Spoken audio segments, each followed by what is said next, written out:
Today we'll be installing truck rails on the back of the bed of the Hyundai Santa Cruz. This is a 2023 limited in California sand.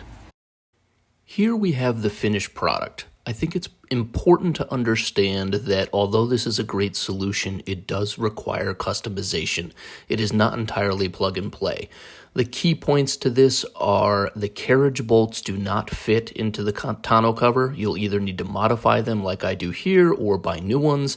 And in addition, the upper rails are quite large, so depending upon your application, you may want to cut those down. I do that as well in this video. Best of luck.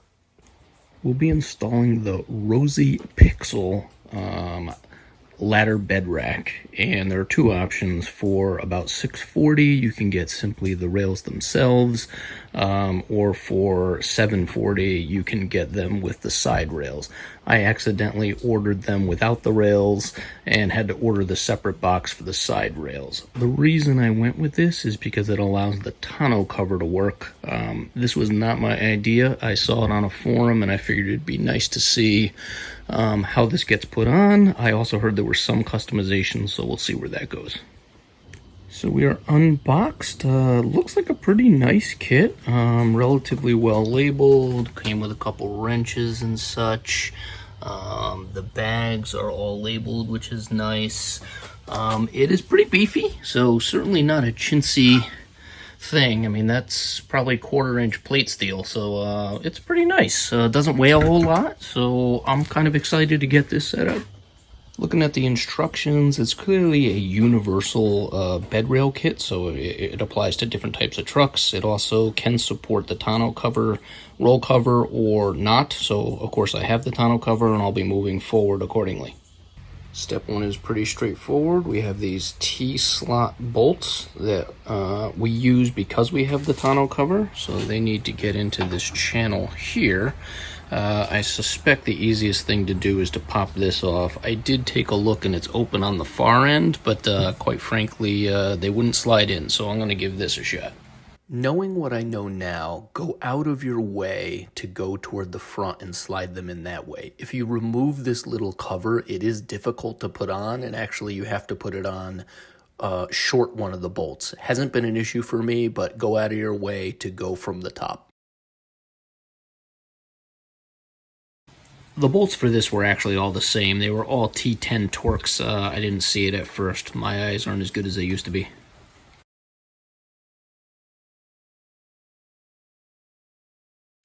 Looks like we have one more bolt, so yeah, pull this rubber item off.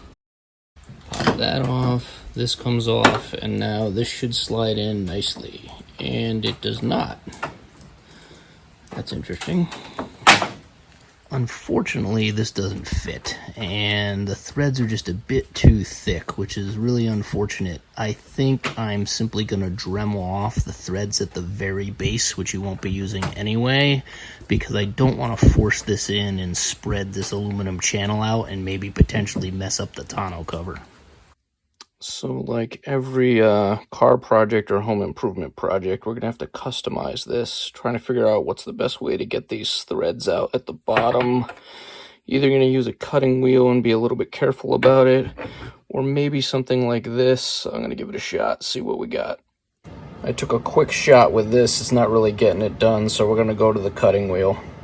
So I'll give the cutting wheel a shot. I mean, really, we just need the thin ends on the left and right as it's pictured here, because that's kind of how it slides in. Although the anti-turn feature for bolting it down is really supposed to be the fact that this hexagonal, whatever you want to call it, head is supposed to hit the side. So I'm a little bit concerned that we might still damage the rails if I don't go all the way around.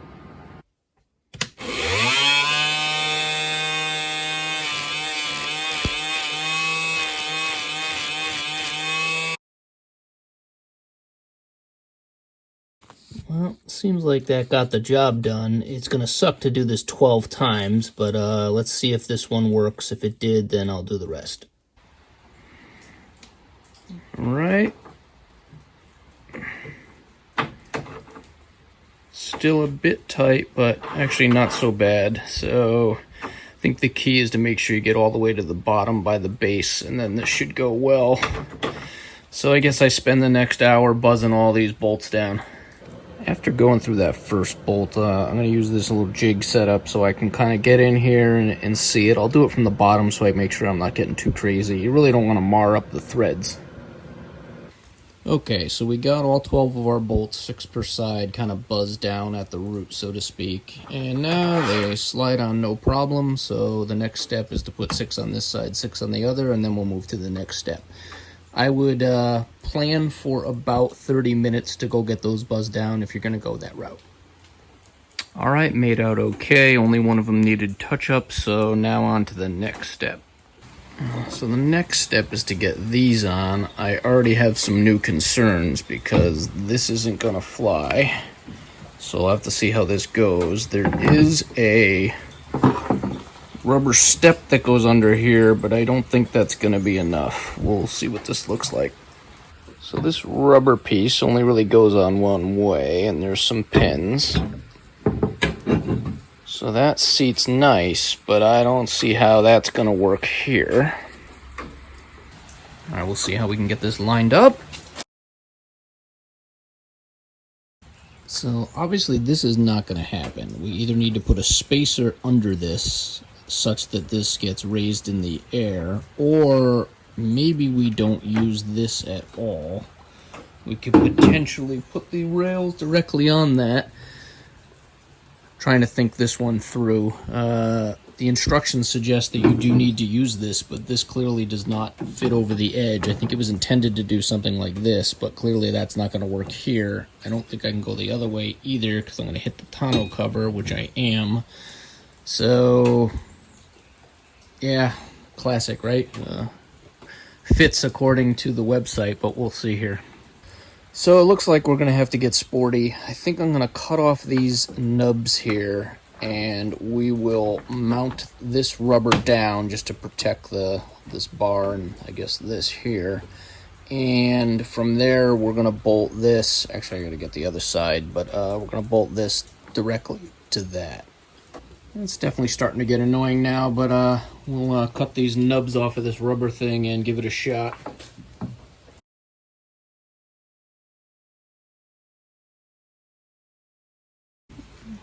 Well, it looks like it'll do the job. Let me find the nuts and secure this down. So I got the nuts and some washers. They are 1/2 inch. We'll bolt this down and see how it feels.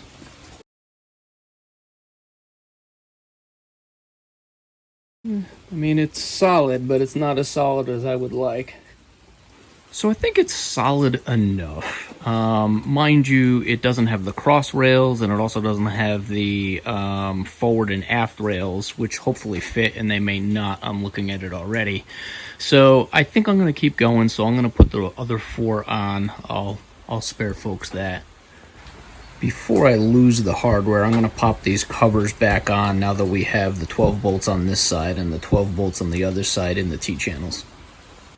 So, I'm learning now how hard this is going to be to put back together, and I'll explain why in a moment, but you're going to want to try to get these bolts, maybe buzz them down even further and go in from the back. They can go in from the back, but I didn't buzz them down quite enough to do that. It was a little bit easier here. And there is a collar on the other side as well, although it's not as it's not blocking it like this is. Anyway, the challenge is now you got to get these back together. And of course, they must have put this on this rail before the rail went on the car, so you almost can't do it after the fact. So this slides in here like so.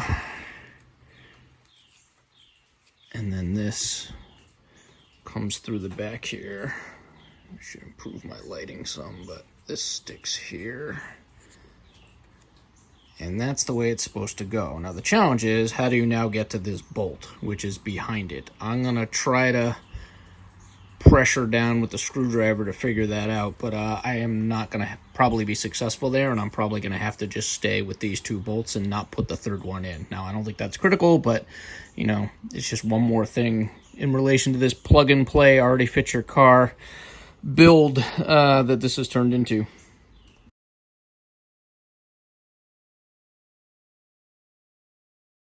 This is pretty sturdy like this, so I think I'm going to just omit that last screw, which is behind here. Throw that in a bag and call it a day. Alright, so we got the rails on. I think they're relatively stable. Mind you, we still don't have the cross rails, which is going to make a big difference. I mean, they're not, well, they're heavy duty, meaning the stanchions are heavy duty, but I wouldn't consider this a heavy duty application on this particular vehicle, largely because you're using this T-channel to kind of hold these things in. That also seems to have impacted my roll, whatever you call this, tonneau cover a little bit. So it used to just kind of fire back, and now it obviously impacted it, or probably what it did is just kind of very slightly tweak this rail, and now it doesn't move quite as smoothly. It's actually fine. I'm not going to complain about that. Still does what I want it to do, but there wasn't zero impact to that. So that's to be noted. I'm going to add the top rails and kind of go from there, and then I'm going to see if the side rails are going to fit. Definitely a bit aggravating so far, but it is getting completed. The rails are considerably longer, the upper rails that is. That's not a complaint, that's more a preference of what you might want. So I have them sticking over the edge a little bit here. That side has the plastic cap on, and then here you got another solid foot plus, easy. So just be aware that the rails are longer. If you want them cut to size, I don't think that's going to be a big issue, but you will need to cut them. I'm going to cut them down. I've taken another look at the rail size, and I actually think I'm going to leave them as is for now. They don't actually exceed the width of the truck, so you probably have a few inches or so. They're basically lining up with the inner fender as opposed to the outer fender, and I think I'm going to leave it as is for now. So let's install that. I am noticing already with the way I've installed it, these are not quite flat, so these would need to go up. I don't think that's going to be an issue, but they've been canted in a little bit, probably because of the way I did this with the rubber and the fact that this is slightly higher than this. I could have cut the rubber, but I also wanted to have some meat on there. So I'm just going to leave the rails at this height and install them. These are 5mm Allen sockets, and this is a 4mm Allen socket. I was wondering if this would go any lower, and it turns out that where it's showing here is about as low as it goes. So I started disassembling. Be careful, by the way, if you undo both of these bolts on this side or on the inside, it's going to drop the metal bar that fits into the T-channel on your whatever you call this thing, stanchion.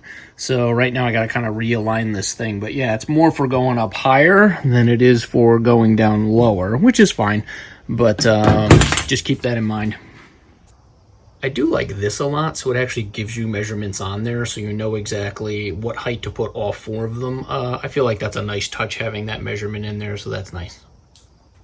I wanted to see if I could get this lower, so if you loosen these two front and there's two on the back as well, it will come down a bit. I was able to get it down to about here. That's about as low as it'll go.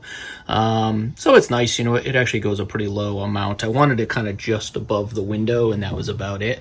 I'm intending to put a car carrier up here. Not often, but you know, periodically. That's what I'll do when I'm going on a road trip. So next we need to prep the cross rails. So they have this rubber gasket material that slides into this slot. Now these are the same on both sides. I've already slid it in on this side. Just gives you kind of a rubber spot to keep water out and also to have a softer landing spot, I suppose. Then we prepare the rails with the T-slot connectors. So these will go in on both sides, and then ultimately there are going to be bolts that go through here that secure the rail. So this is a bit of a pain. We just got to kind of find this bar here into here. It doesn't look like it's going to be easy in any way. That's as close as I'm going to get. Let's see if I can get that secured. So it's a bit of a bear lining up that metal plate that's in here to attach these screws, and there isn't an enormous amount of meat Plus, with the cantilever of mine, I had to kind of press it up in order to get in there, but there's only a few millimeters of threads on there, so you gotta be a little bit careful with that.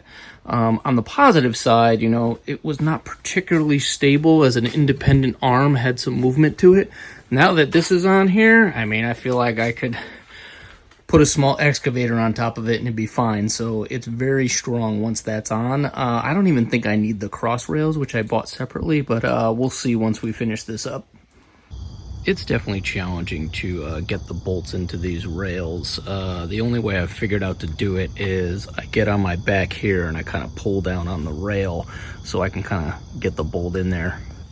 I will say having this bit, the Allen key, so you can kind of press up, really makes a difference. It would be very difficult to do this manually or with the Allen key they give you. So I just lie down in the bed of the truck, and here are the bolts, which you can't see too well in this light, but I just grab this, pull it down to get this locked down tight because there's not a lot of meat on these, as I mentioned earlier. And then I just put the screw gun in here with a hex bit on it. I don't know how you would do that without a screw gun, because you really need to get some force because you are pushing this stanchion out this way. It naturally wants to be sitting inward, but once you lock this down to kind of turn it, get it to seat, so to speak, it does have to push out that way. So it's hard, but certainly doable. Next, we pop these covers on the end of the rail, easy enough, and then put a screw. So just gonna tighten this up here and we should be good to go on the rail. This screw goes in, I don't know, maybe that's a 1/2 inch or so, but when I pushed in the other side, it pushed out the rubber on the top. I'm gonna cut this back a little bit so it has a little bit of pressure, but I'm gonna cut it back to there so that I can get this screw in from the top. All right, so we got them on. It's really difficult to get those rails in the right place, which may be because mine are not installed the correct way. Having them going this way or toward me, it's very difficult to move them, and it made it really challenging to make the amount of space I had here the same on both sides, and then of course the same on both of the two rails. But it is together. On the positive side, like I said, this is really sturdy, a lot more sturdy than I thought it was going to be. This upper rail really makes a big difference. I'll have to think about whether or not I want to kind of get these rails squared up as far as left to right, and then rethink my height. I might want this height identical to the roof rails on the truck itself. That probably makes the most sense. In any case, it was not the easiest install, a lot more customization than I wanted. I really didn't like the way I had to do these bottom pieces. Trimming up the bolts was a real pain in the neck, and then skipping all these metal brackets that were supposed to go on the side of the truck. I didn't really like that. I wish it was set up differently. Additionally, because this is just a notch lower than this, they're trying to do this. I don't think it's going to be an issue, honestly, now that I have these top rails on, but it made it really difficult to install because when you're trying to get these bolts to get into here, of course, this is cantilevered down a bit, and there's not a lot of meat on the bolts, so it's really hard to I thought I could just loosen them and just tap it over a bit, and it just didn't work out that way. It was much more difficult than I thought it would be. Total time, I started at 10:30. It is now 1:30, which honestly, this should have been a lot easier than that. It was really the customization and then fighting with trying to get these upper rails in and trying to get them as centered as possible over the truck. So yeah, I really like it in the end, so I don't want to knock it from that perspective. This is particularly beefy. This are aluminum rails. They're really nice up here, the aluminum rails, but it's tough because when you buy something that's supposed to just be plug and play, you expect it.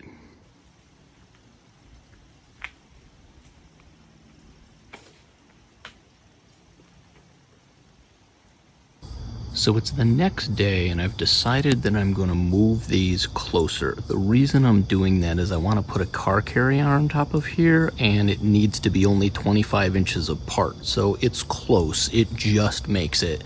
But that's the direction I'm going to go. I've also decided to raise these up so they're level with the racks that are on the car itself. One thing important to realize when you do that is that this goes up this direction, so like here. So these numbers will not be the same. So in my setup, I went with basically the bottom of the 10 line, and then in this case you just see the top of the 12. And when I did that, I was able to level it across the rails, and I had to get the truck inside the garage in order to make sure it was level first. In any case, that's the direction I'm going to go.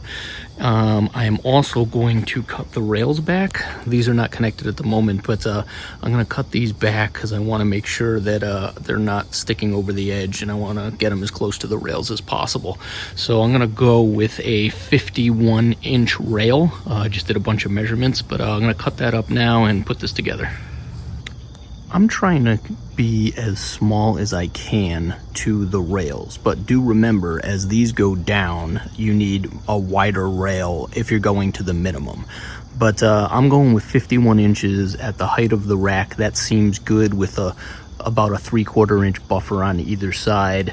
Realize you're going to burn up an inch on both sides with this, so this takes up about an inch of space. After you cut these rails, of course, we're going to have to put a new hole in the cut end in order to be able to put this on. I cut my first rail already. I ended up using this Ryobi bandsaw. I did change it out for a metal blade, actually a non-ferrous metal blade, which is more for aluminum, so to speak. It cut like butter, so it was really nice. I figured I would videotape the second one just to show you that it's pretty easy.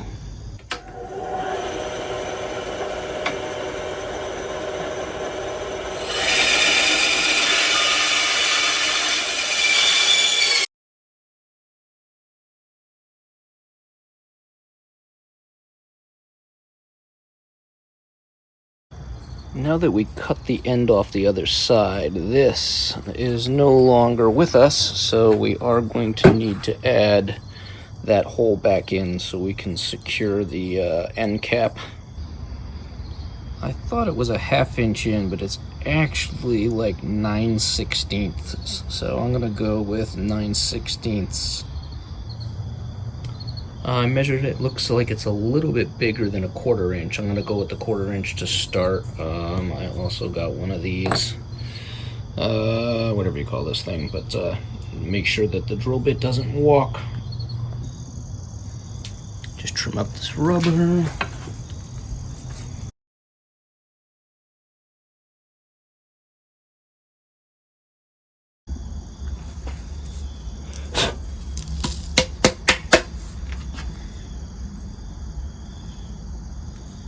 The 1/4 inch was perfect, and being aluminum, it was really easy to drill through, so that should work out well. I'm just gonna trim this up right now. It's kicking off the end over there, so I'm just gonna trim this up a bit so I can get the caps on, and then I'll put the rail on.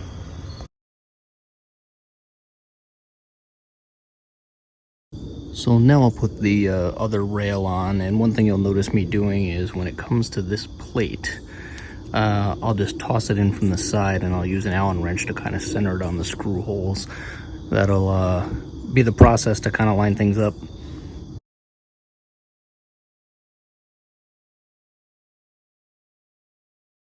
And there we have it. So look, it's really hard to get the same length on either side because these stanchions are kicking around.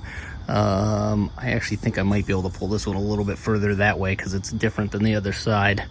So I'll mess around that for a second, but then I'll just put the end caps on, and we've pretty much got there.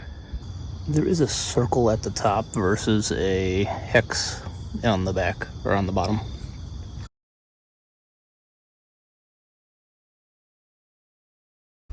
Well, we had a few more parts than I anticipated being left over. These are legitimately for if you don't have a tonneau cover, so that's fair. These were supposed to be used, weren't able to do that.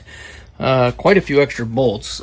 Maybe that's related to the use of these, although I wouldn't think so, but I guess it's possible. Not sure. In any case, we will move on to the side rails. I don't actually get the side rails on, so I'll play out what I ran into challenge-wise, and you can decide if you want to customize further and utilize the side rails. Now to the side rails, we'll do the quick unboxing. Again, you can buy these two things together, but I bought the side rails separately after accidentally buying this big package without the side rails included. Alright, so not much to these. These are just bolt-on, so this should be no big deal. Just take this guy, and it will go. Oh, shoot. So they're too long. So there's no way I can get them on there without cutting this rail. And that is going to be a lot of work, so I don't think I'm going to deal with that today. This rail will have to get cut. I can check online to see if they make a smaller version, but certainly this rail is not going to fit on here without some significant modification. Well, that burns my Sunday afternoon. And there we have it. We are installed. I do not have the side rails on yet. I gotta go look at those to see what my options are. I don't know if I like it actually looks-wise with it being level with the rails on the top. I thought it looked a little better when it was down, but I'll have to think about that, figure out what the best strategy is. But, you know, if you're willing to put in a little extra effort dealing with the carriage bolts and trimming some things here and there, I think it's a great kit. I mean, it is super sturdy. I am surprised at how sturdy it is, actually. Once you put those cross rails on, you're in pretty good shape. So, you know, in the end, it's relatively inexpensive. You can pick it up on Amazon, like I said, and I think it's a pretty good solution.